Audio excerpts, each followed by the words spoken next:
dementia researcher with a blog and a rating. The fallacy of the wrong path.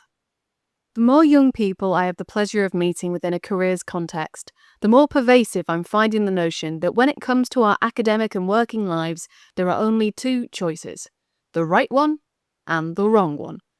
If we follow the right path, then we'll optimize our career trajectory, choosing the field that is perfect for us where we can flourish and just maybe change the world. If we follow the wrong path, then there is only hardship and obscurity, as we waste precious time trying to claw our way back to the place we're meant to be. There is a genuine fear amongst so many of the young people I talk to that they will choose incorrectly. They are terrified of what happens if at the age of 18, 16, or even 12, they choose the wrong option. It's a fear I recognise as one of my own, but seeing it through their eyes, it's easier to acknowledge how flawed that dichotomy is. I think we all worry about choosing the next right thing. The next research question, the next collaboration, the next career move. It's perhaps one of the most normal things to worry about.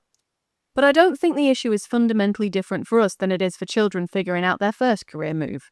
You could always argue we have more to lose now we're further down the path, or that we should know what to choose because we have more experience, but I don't think that changes the core of the problem. That most of the time, there is no right or wrong path at all, at least in terms of choosing the outcome that will optimize your career. Changing to a different field of research may well set you back in terms of your expertise in the field, but you'll also come to that field with a plethora of knowledge others may not have, and that unique perspective puts you back in a competitive position.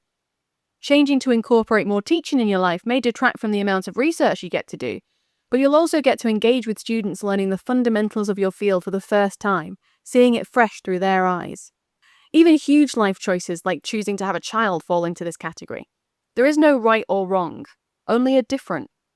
So if you can't make life choices based on the projected optimized way to make it through academia at record speed to be a world-renowned Nobel Prize-winning expert by 30, then what should you base them on? Here I don't at all pretend to have the answer. There are no doubt constraints on many of these decisions that we have no control over, life circumstances, geography, finances. But with that said, what I find myself repeating to students over and over again is, there is no wrong path, there is only the next path, and as long as you enjoy walking down it, you'll be just fine. The example I always use to prove this point is my wonderful and eclectic mother. My mum has had many careers, from accounting to teaching to deciding later in life that she'd like to pursue a degree. She got one, in history, and followed it up with a master's in library studies. She then started working in libraries, then over to museums, through which she started working with artists and performers. Now she's the producer of a successful puppetry company, which does incredible work with communities that don't usually get to engage in the theatre. Her path was non-linear and branching, but looking back, all of those opportunities ultimately fueled what she's doing now. Accounting so she could handle company finances, teaching so she knew how to work with children, and history to get her into the creative spaces she now calls home. None of those years she spent in other jobs were wasted. None of them were wrong. They were all right at the time, and I don't think she regrets any of them.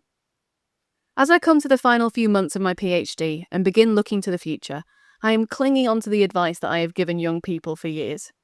As I choose whether to stay in academia, as I hone the research questions I want to ask, and as I scope out new labs in new places across the globe. There's still a lot of fear about choosing the right path, not wasting the amazing start I've had in academia by choosing the wrong opportunity to follow. And when I find myself starting to engage in that mindset, I quickly think about my mum. I think about all the amazing people I've met who are the brand of wicked smart they are because of the wide and varied experiences that have led them here. I try to take stock of the parts of my job that I love and the parts that I could do without, and I step into the unknown. Since being very young, I've worried about squandering my potential on the wrong path.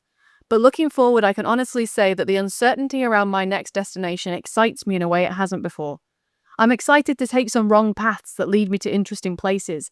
I'm excited to get a bit lost and see what I can find on the path less travelled. I'm excited to take all of this experience I have and just see where I can go. I understand there will be times in my life where the choices I take are dictated by circumstances beyond my control.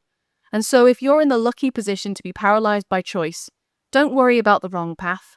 Just go and find your own. Thank you for listening. Join the Dementia Research bloggers and share your own views.